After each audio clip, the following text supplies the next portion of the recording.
Опять противостояние молодых парней здесь, в колебке Найтса. Құрметті ханымдар мен мырзалар, турниріміздің келесі жекпе-жегі жартылай орта салмақта өтеді. Ladies and gentlemen, the next fight in welterweight division. Introducing, fighting out of the blue corner. He is 24 years old. His professional record, 1 loss, stands 183 centimeters tall. His weight, 77.6 kilograms. Fighting out of Qonaev, Kazakhstan, қарсы алыңыздар, Николай Дума!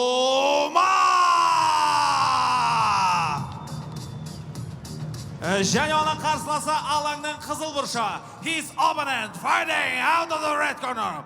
He is 22 years old. This is his debut fight, stands 180 centimeters tall. His weight, 77.6 kilograms. Fighting out of Алматы, Қазақстан. Ханымдар мен мырзалар, қарсы алыңыздар, Нұрғанат Сағатбек!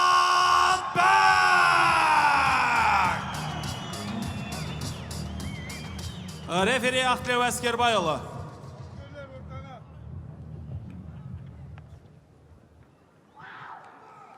Мені мұқият тыңдаймыз, топтан кейін жұмыс жасамаймыз. Ережені білесіңдер, ережені бұзбаймыз, қол алсамыз, бұрыштарымызға сәттілік.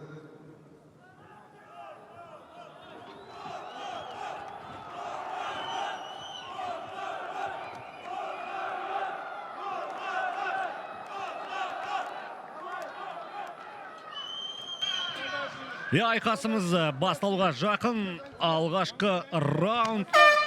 Николай Дума және Нұрғанат Сағатбек.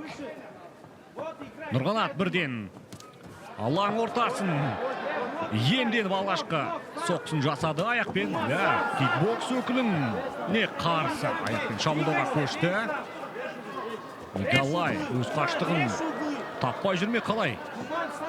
Нұрғанаттың біршама соққылар өтті және қолмен тағы да